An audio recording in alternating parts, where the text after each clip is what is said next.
Então ela percebe que algumas coisas estranhas acontecem. Por exemplo, ela vai dormir e a cama começa a balançar, as luzes apagam e acendem.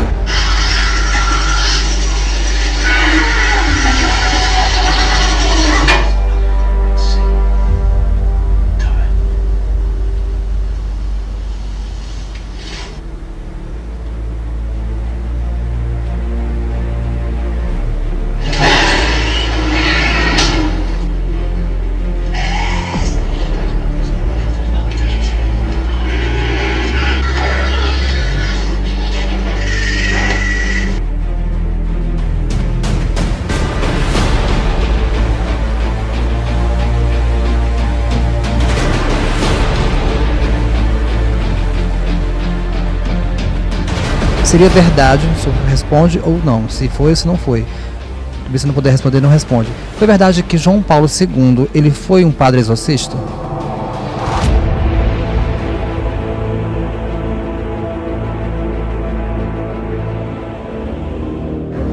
As meninas deslizavam no chão como uma serpente, rapidamente, e fazendo barulho correspondente à serpente.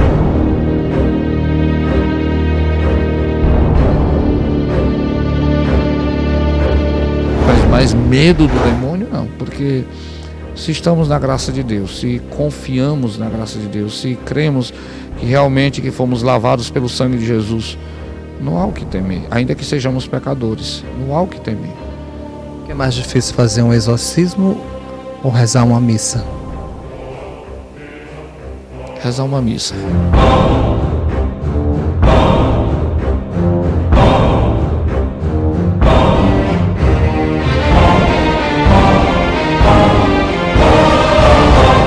Deus e o diabo existem.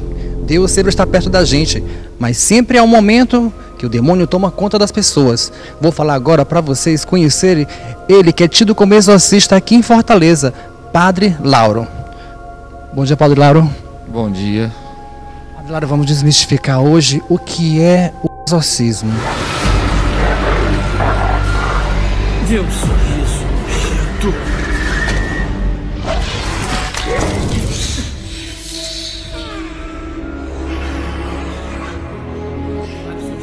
Bom, em primeiro lugar, o exorcismo é uma oração que se faz para expulsar um demônio, né? Um suposto demônio que esteja atormentando uma vida, né? Uma vida de uma pessoa que quer servir a Deus, que quer estar livre, né? E o principal trabalho, a intenção do demônio é escravizar a pessoa, não deixar viver a liberdade dos filhos de Deus, especialmente em relação ao próprio Deus. O senhor que é tido como exorcista aqui na cidade de Fortaleza, muito conhecido, já deu entrevista até para o Fantástico já. Padre Lauro, como é que tudo começou, essa parte do exorcismo com o senhor? Estão dizendo por aí, padre, que ela está possuída, padre. Possuída? Como assim possuída? Possuída por quê? Pelo diabo, padre. Pelo diabo. Lucas, meu filho, o que você vai vivenciar lá dentro mudará a sua vida para sempre. Você quer continuar?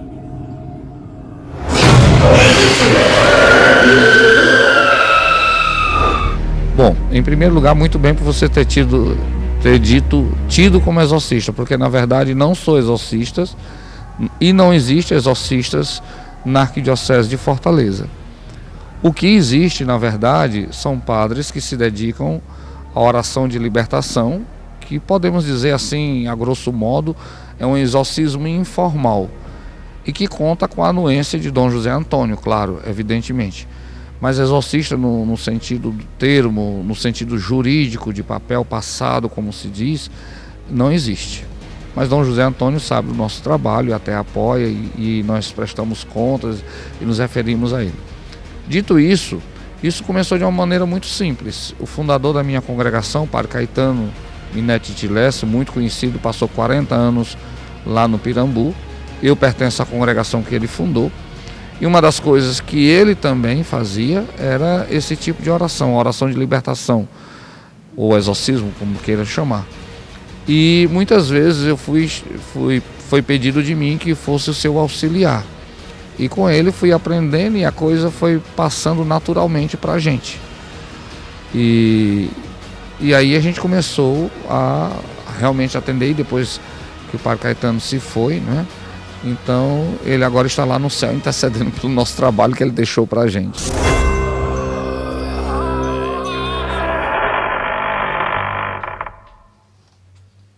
Padre, sentiu a minha falta?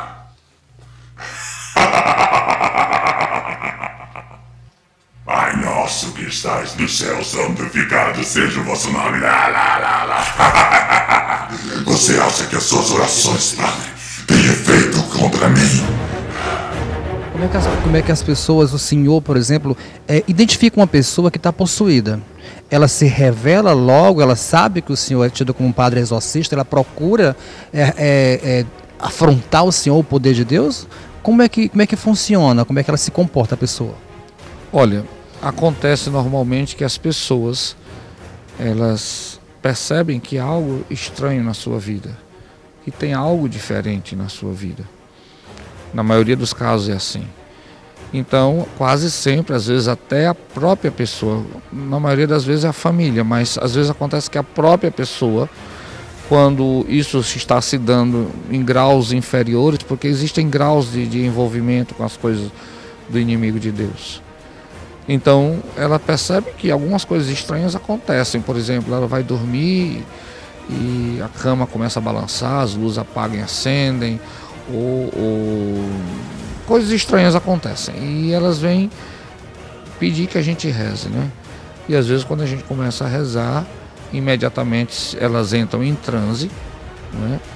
E sabemos por experiência até científica que ninguém entra em transe sob efeito de oração. E ela entra em transe e se manifesta imediatamente uma outra personalidade, uma personalidade maligna. Strike terror, Lord! To the beast, thou laying waste your vineyard! Took your top button, soft one.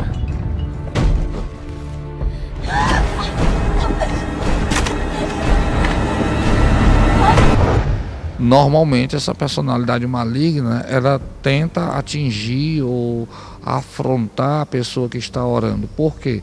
Não é por causa da pessoa em si, mas porque aquela pessoa age na pessoa em nome de Jesus Cristo, aquilo a quem o demônio se opõe, né?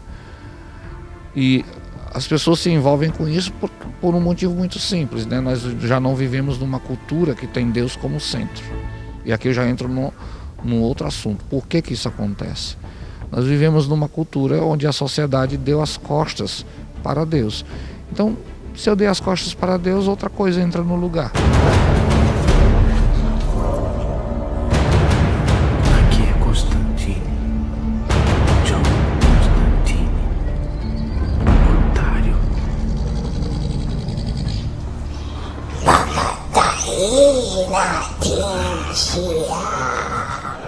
Claro.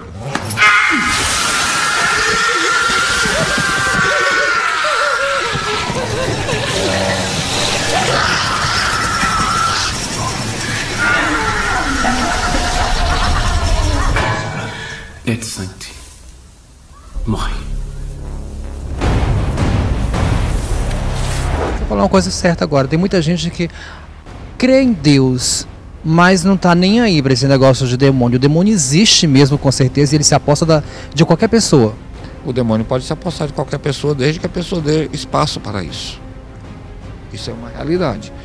Uma vida desregrada, uma vida de pecado, uma vida distante dos valores cristãos.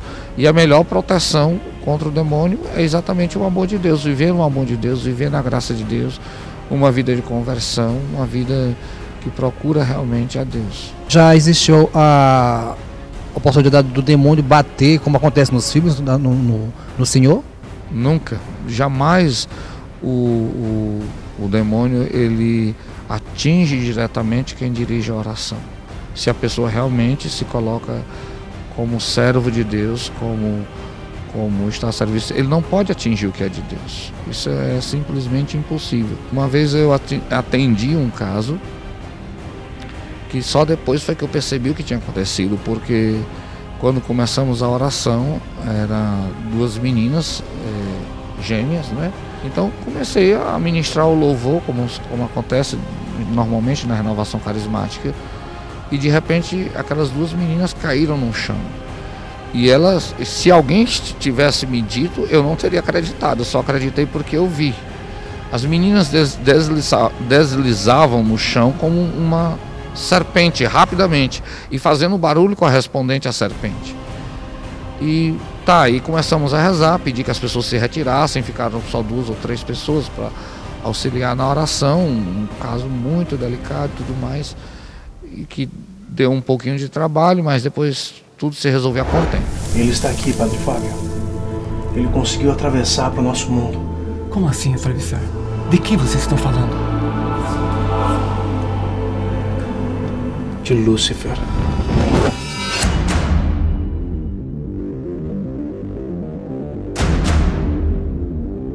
Quando o demônio se manifesta, ele consegue falar línguas, por que ele fala línguas diferentes? Que a gente vê. Eu tô falando assim porque eu pesquisei muita coisa na internet, a gente vê que eles falam línguas diferentes e geralmente não tem só um, né? Às vezes fala alemão, outro fala russo, outro fala o próprio latim.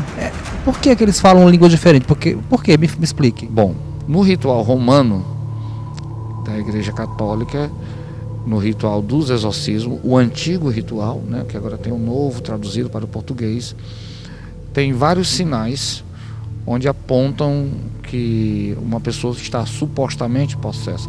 Sempre se deve usar essa palavra, supostamente. Um dos sinais é que a pessoa, aliás, dois dos principais, que ela mostra uma força sobre-humana. Não é? Outro dia tinha uma senhora que nós estávamos rezando, 4 ou 5 homens não conseguiam contê-la normalmente. Aqui é Constantine. John Constantine. Otário.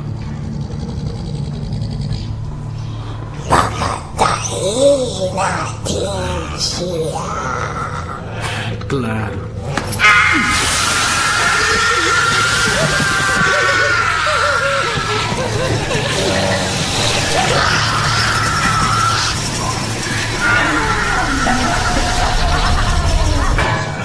Ou que ela fale numa língua que ela nunca estudou, especialmente quando a pessoa não tem cultura desta língua, né?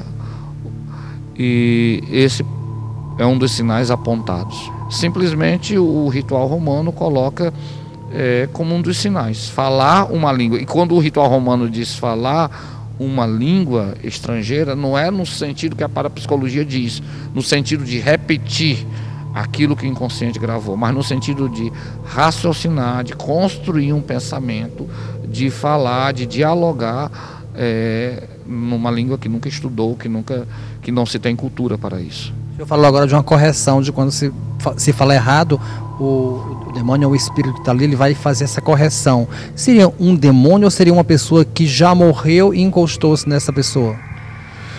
Bom, você entrou num terreno poder mais delicado e teológico, né, e que causa muita confusão entre os estudiosos da demonologia. Algumas manifestações se dizem, né, é um terreno poder mais delicado e pode se confundir a doutrina da igreja com outras doutrinas não cristãs e tem que se tomar muito cuidado. Mas de fato acontece que durante os exorcismos algumas personalidades, algumas entidades que se manifestam se dizem que não são demônios.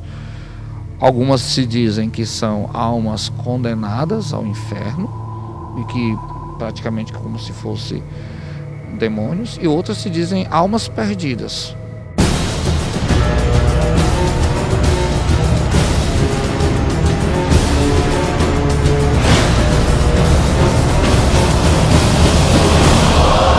Qual foi o pior e o mais complicado que o senhor já fez?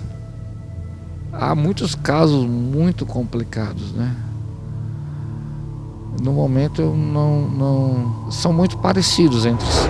Padre Lauro, eu vou lhe fazer uma pergunta, porque assim a gente se baseia muito no que a gente vê na televisão, na internet. As pessoas estão muito ligadas hoje à televisão, essa informação.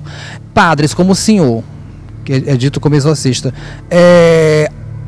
tem alguma ocasião que o demônio ele persegue o senhor com raiva do senhor? Existe a possibilidade dele ficar monitorando o senhor como se uma ameaça para ele?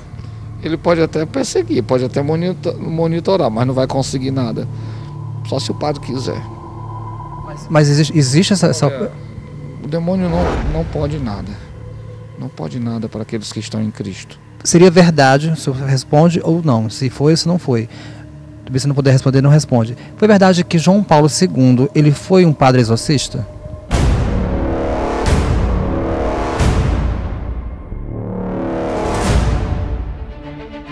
Bom, dizem que lá em Cracóvia, quando ele era arcebispo, normalmente o bispo designa um exorcista.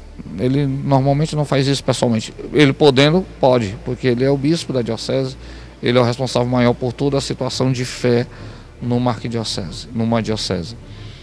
E dizem que João Paulo II, quando era cardeal arcebispo de Cracóvia, ele pessoalmente fez alguns exorcismos. Dizem também que quando ele se tornou o Papa João Paulo II, algumas vezes pessoalmente ele fez alguns exorcismos lá em Roma. Talvez seja mais fácil provar se é verdade quando ele era arcebispo de Cracóvia do que quando ele se tornou Papa.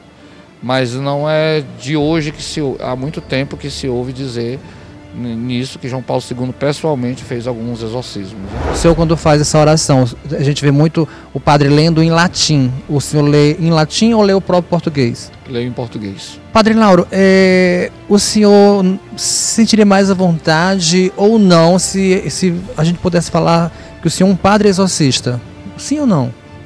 Olha, não me incomoda o fato de não haver nomeação de exorcista na Arquidiocese de Fortaleza. Em primeiro lugar, porque eu acho que Dom José Antônio e o seu conselho presbiteral tem sabedoria e sabe como fazer e sabe o que é melhor para a Arquidiocese.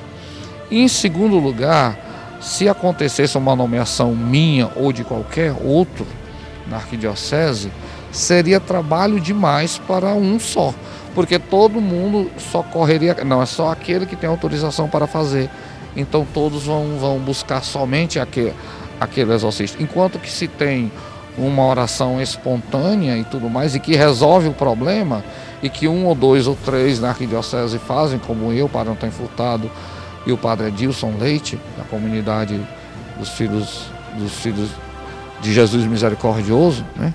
E o Padre Antônio Furtado da comunidade de Shalom. Então, as pessoas não são obrigadas a ir a um só lugar. A pessoa que está na missa, o senhor está celebrando a missa, agora o senhor está tranquilo. Na hora que tem uma parte da missa muito forte. Sim, durante a consagração. A consagração, que o senhor levanta a hóstia, o senhor fala o seu corpo e o sangue do... Quem tomar comer deste pão, o demônio se manifesta nessa hora? Pode acontecer. Dia de quarta-feira à noite era o dia que o padre lá no Pirambu, na Igreja do Cristo Redentor, fazia os exorcismos, né? Então vinha gente de todo lugar. Então o padre William, que ainda não era padre, era só irmão, então chegou todo de hábito, como eu estou aqui agora, e tomou o lugar no meio da igreja, sentou-se ao lado de uma pessoa, não sabia quem era. E durante a missa, quando o padre elevou o corpo do Senhor, ele estava de joelho, a pessoa também do lado, e de repente a pessoa se manifestou e disse com uma voz diferente, né? E tu vai comer desta porcaria? Sentiu a minha falta.